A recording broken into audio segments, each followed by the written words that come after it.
Эрхэм сонсогчдоо үе үеийн ухаантнуудаас суралцсан нэвтрүүлгийнхээ энэ удаагийн дугаараар Оросын холбооны улсын сэтгэл зүйч, мэдрэлийн эмч, эмчилгээний өөрийн гэсэн аргаараа олон хүнийг эрүүл болгож, амьдралаа дээшлүүлж, аз жаргалыг мэдрэхтэн тусалсан эмч Синельников Валерий Владимировичийн өөрийнхөө өвчнийг хайрлах хэмээх номыг бүрэн ихээр нь та бүхэндээ хүргэх гэж байна.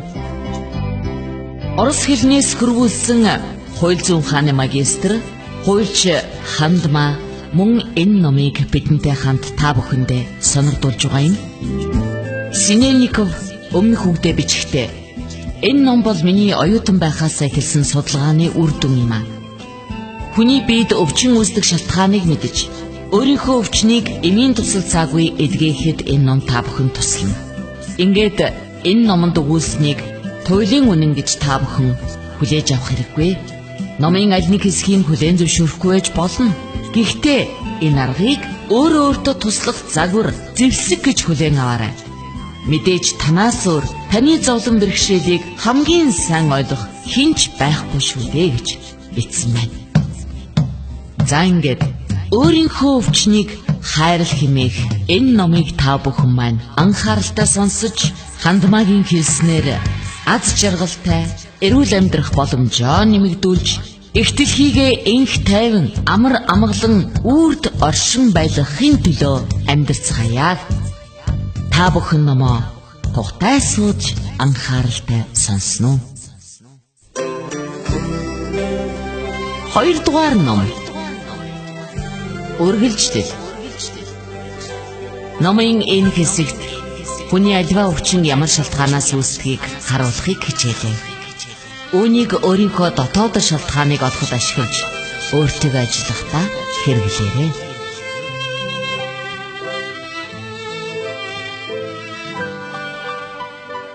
Судас бөглөрөх.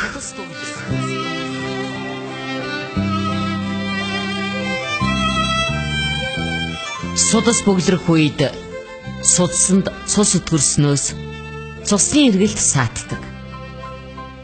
Энэ өвчин хөдөлгөөнийг хязгаарлахаас гадна аюултай. Бөглөрөл улмаар тарих, зүрх, уушгинд бий болох магадaltaй. Өвчний шалтгаан нь тодорхой. Бидний цус энергийг ялгаруулдаг эрхтнийхээ хувьд үргэлж хөдөлж урсаж байдаг. Хэрвээ бид ямар нэг үзэл суртал зарчимд автаж, бие хүний хөгжлөөр зогссон болвол цус өтгөрч зогсдог.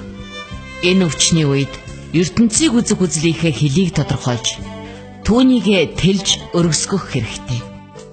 Өөртөө амьдралынхаа аль хэсэгт би цаашид хөгжих хэрэгтэй вэ гэсэн асуулт тавиарай. Зүрхний булчингийн дотор судасны бөглөрөл. Энэ өвчин ирээдүйнхээ төлөө маш их түгших далд ухамсарын асар их айдсаас үүдэлтэй. Ийм үед захын судаснууд нарийсаж, цаашдаа аль нэг эсвэл 2 хөлөө тайруулахад хүрдэг. Над дээр зүүн хөлөө тайруулсан эрэгтэй ирсэн. Түүний далд ухамсартай харилцтал тэрээр өөрийнхөө хүчинд итгэдэггүй, ирээдүйнхээ төлөө маш их айдаг, гэр бүлийнхээ, ялангуяа охиныхоо цаашдын амьдралын төлөө маш их санаа зовдөг хүн байлаа. Түүний өвчний шалтгаан нь эцэг эхтэйгээ, ялангуяа ээжтэйгээ харилцах харилцаа байлаа.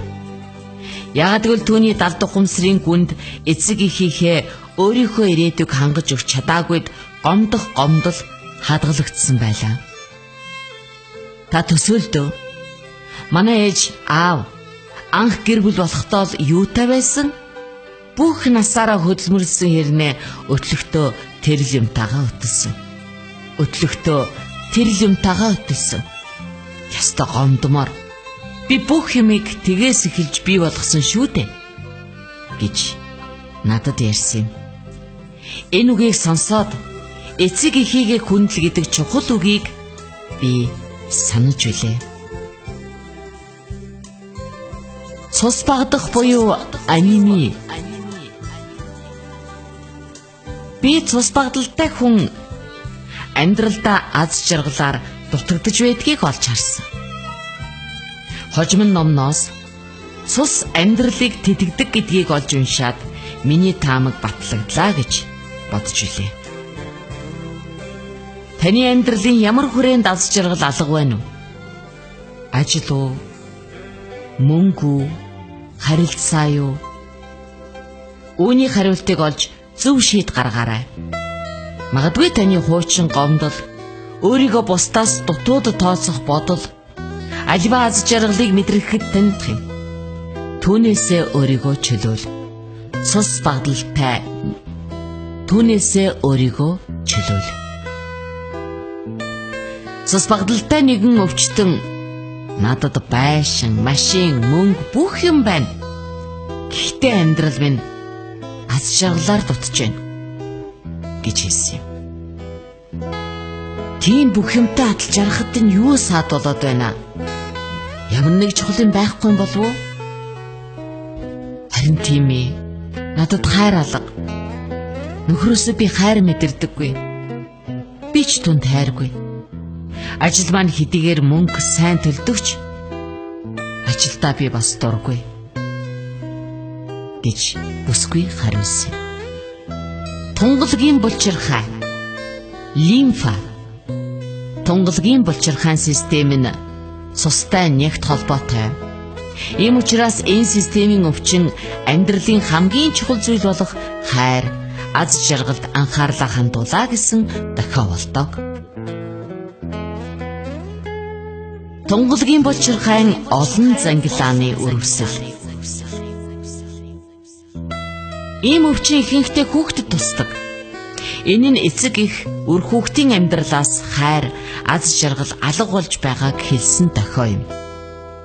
Ийм өвчтэй хүүхэдтэй миний нэг танил надад хандсан юм. Хүүгийн өвчний шалтгаан нь эцэг эхт нь байлаа. Миний тэр танил ээж эхнэр хоёртойгоо их хэцүү харилцаатай байж. Эхнэр нь өөр үндэстэн учраас түүний ээж юрөөсөө хүлээж авдаггүй байж. Өнөөхөр эхнэрийнхээ зарим занг ялангуяа ээжтэй харилцаж байгаа харилцааг хүлээж авдаггүй байлаа. Ийм маягаар хураагдсан зэвүүцэл, гомдол, эцэг эхийн өөр хэлэн хүүхдэд нь өвчин болж илэрсэн нь тэр ажээ. Уушиг. Уушиг нь өгч авах чадварыг илтгэдэг. Энэ эргэтэнтэй холбоотой асуудал нь уушиг дүүрэн амьсгалахаас айх, бүрэн дүүрэн амьдралаас айх айдсыг илэрхийлдэг. Амьдралаас хэрэгтэй бүхнээ авахд танд юу саад болж байна уу? Таны ямар бодол, сэтгэл хөдлөл бүрэн дүүрэн амьсгалахад тань саад болж таны цээжин дээр дарж байгааг тунгааж олдоо. Хатгалгаа, сүрье, хавдар, уушигны дэмэрлэл нь далд ухамсартаа энэ ертөнцид амьдрахаас залхсан бодол агуулсны илрэл болдог. Хатгалгаа. Уушигны өрөвсөл амьдралаас залхаж ядрах, учрыг нь олохгүй гайхширхаас үүсдэг.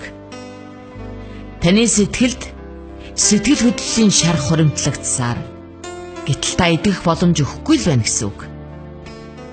Над дээр нэг уушигны хурц өрөвсөлтэй эмэгтэй ирсэн юм л да. Светлана, та нүдэнэд далд ухамсараасаа саяхны ямар үйлдэл тань өвчнөд хүргэсэн тухай асуудаа. Эмэгтэйнүүдээ хэсэг аниад. Би бараг таамагласан юм аа. Гэхдээ одоо бүрэн ойлгомжтой боллоо. Та ойлгож байна уу? Би ер нь эрэгтэй хүн амьдралаа авч явж гэр бүлээ тэжээх ёстой гэж боддог. Тиймээс би үргэлж тийм эрэгтэйг ирдэг байсан. Хэдэн сарын өмнө надад тийм эрэгтэй тааралдаж бид хамт амьдарч эхэлсэн юм. Тэр байшин, машин бүх юмтай. Анхандаа тэр их баялгаас миний толгой эргэж байлаа. Одоо гэтэл би тэнд чөлөөтэй амьсгалж чадахгүй байна. Бидний амьдрал албан ёсоор баталгаажаагүй. Би тэнд эзэгтэй гэж өөрийгөө мэдэрдэггүй. Та өөрийгөө эзэгтэй гэж бодоход юу саад болоод байна? Бидний харилцааны нэгдүгээр хайр биш, мөнгө орно гэж боддог юм шиг надад санагддаг. Би үргэлж түүнд эсрэгээрээ гэдгийг нотлох гэж оролддог.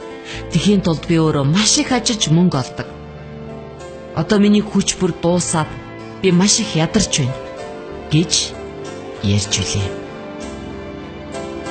Уурсан хоолойн өрсөл буюу бронхит. Жинхэнэдээ бол энэ нь хэлж чадаагүй уур хилэн шүүмжлэлийн илэрхийлэл юм. Зарим гэр бүл маш зөрчилтэй уур амьсгалтай. Тийм айлд нам гүм тайван байдал бараг байдаггүй. Үргэлж хэрэлдэж, харааж, орилдож байдаг. Ийм орчинд хүүхэд гэр бүлийн уур амьсгалыг уурсан хоолойн өрөөслөөр маш соргог мэдэрч байдаг. Над дээр 5 настай хүүтэйгээ нэг залуу ирлээ. Хүү уурсан хоолойн өвчнөөр үргэлж өвдөж дандаа ханаж байдаг гэнэ. Та хинтэйг амьдардаг уу? Эхнэр хүүхдтэйгээ? Бас манай ээжтэй. Танай ээж та хоёрын харилцаа ямар вэ? Ер нь гэрийн уур амьсгал ямар вэ? Аимшигтай. Тэр үргэлж ямар нэгэн сэтгэл дундуур байдаг. Би биш эхнэр ажил хийдэгт ээж үргэлж дургуйцдаг. Биднийг бас хүүхдээ буруу хүмүүжүүлж байна гэж үгэлдэг. Надтай ердөө таардаггүй. Зөвхөн хүүхэд өвдөхөд л бид хүүхдээ анхаарад манай гэрт арай нэг хэрүүлгүй чимээгүй болдгийг. Инхээр хүүхдийн өвчнөд танад хэсэг зуурч гэсэн эв найрамдлыг авчирдаг гэв үү? Бараг л тийм. Ер нь та яг зөв хэллээ. Би энэ тухай ерөөс бодож байгаагүй юм байна шүү. Ээжтэйгээ хэлүүгээ олцдог болвол хүүгийт нь өвчин идэх болно. Ээж өөрөө өөрчлөх хэрэггүй гэж юу? Гэж тэр бодол хийлээ асуулаа. Тэгэх ёстой. Гэхдээ миний өмнө танаа ээж биш. Та сууж байна шүү дээ. Та өөрчлөгдөх юм бол ээжтэй нь бас өөрчлөгдөнө. Та энэ ч хэцүү дээ. Гэхдээ би хичээ. Таны хичээл зүтгэлээс танаа хүүгийн эрүүл мэнд хамаарах гэдэг юм шүү дээ. 3 сарын дараа манай танилтай хамт ажилладаг тэдний их нэртэй таарлахад манай нөхөр тань дээр очсноос хойш хүү маань өвдөхөө болж манай гэрт эв найрамдал тайван байдал бий болсон. Танд их баярлалаа гэж хэлсэн юм аа.